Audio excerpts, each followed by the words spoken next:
Vamos ver como é que está a imagem lá na região de Canasvieiras? Não está chovendo nesse momento, mas está bem nublado e é muito provável que ao longo da tarde de hoje muita coisa aconteça no norte da ilha, como já sentimos durante a madrugada. A Camila está de volta. Oi, Cá. Oi, Polito, estou de volta para trazer mais alertas para Santa Catarina. Estou esperando ansiosamente o dia que eu vou poder falar de sol, mas até lá...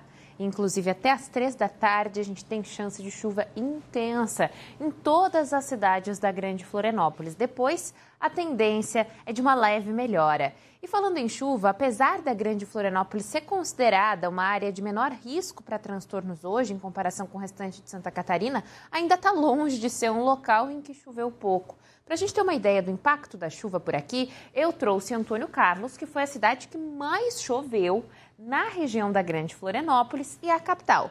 Em 7 dias, a gente já superou a expectativa de chuva em 40%, e isso era o que a gente programava para todo outubro. E em uma semana já passamos e superamos essa meta.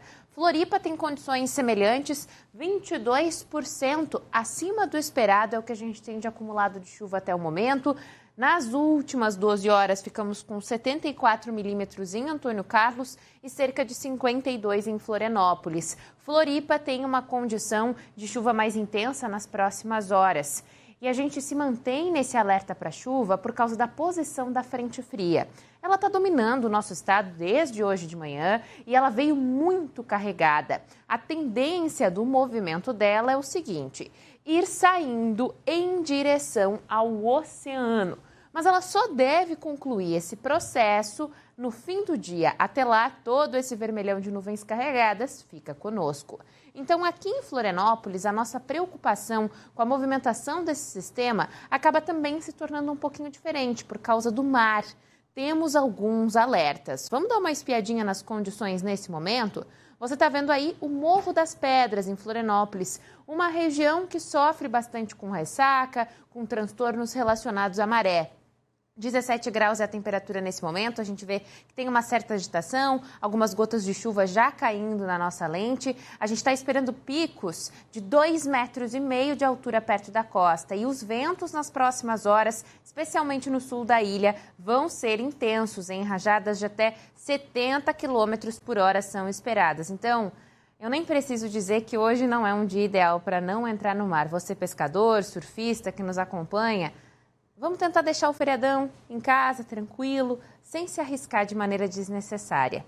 O céu ele vai começar a limpar amanhã. A gente vai ter chance de uma chuvinha fraca por causa desse fluxo de umidade que acontece com a movimentação da saída da frente fria em direção ao oceano. Nós vamos ter essa limpeza feita por uma massa de ar seco e frio. E aí, depois da chuva, minha gente, quem quer roubar a cena justamente são as temperaturas. A gente tem uma máxima que não vai passar dos 16 graus em Floripa, com esse céu ainda mais fechado. Antônio Carlos mesmo, uma máxima de 14 graus, isso é coisa de inverno. E Palhoça, uma mínima de 11 com uma máxima de 13 graus. E o fim de semana vai manter a trégua na chuva e esse friozinho. Ao longo do sábado, esse ar seco vai predominar, as baixas temperaturas se mantêm pela manhã. As mínimas lá na Serra vão ficar na casa dos 5 graus. Aqui na Grande Florianópolis, claro, é um pouquinho mais quente, ficam entre 14 e 17. E as tardes já ficam um pouco mais amenas, então aí a gente tem essas temperaturas na casa dos 25. E no domingo, infelizmente, volta a chover. A boa notícia é que são pancadas de chuva que devem ser fracas e isoladas. A princípio, não devem ser um grande motivo de preocupação. Mas, apesar dessas boas notícias, não dá para contar vitória. A gente não vai passar o fim de semana livre de alertas. Eu reforço a questão de que essa trégua prevista não é suficiente para encerrar os avisos com deslizamentos de terra. Está mantido esse alerta, pelo menos até o domingo. Aqui na Grande Florianópolis, a gente já teve registro hoje de transtornos em Alfredo Wagner com deslizamentos e por isso eu peço a vocês, nós estamos em laranja, isso que é atenção segundo a Defesa Civil, há uma grande chance de movimentação de terra ou até mesmo surgimento de rachaduras nas casas que ficam mais perto das encostas nos próximos dias, porque o solo está muito encharcado. Então, você que nos acompanha diariamente aqui no Balanço Geral, a gente tem dito ao longo das edições, notou qualquer movimento estranho, principalmente inclinação de postes, aciona a Defesa Civil. porque tudo que a gente quer é evitar possíveis tragédias, porque o tempo, infelizmente, eu não consigo controlar. Nossa melhor arma é a informação, Polito. Sem dúvida. Amanhã a Camila volta para trazer mais informações no BG e, claro, ao longo da programação ela está no SC no Ar, está no ND Notícias, atualiza também no Cidade Alerta. É sempre importante a gente estar de olho, porque os números estão alternando o tempo todo, né?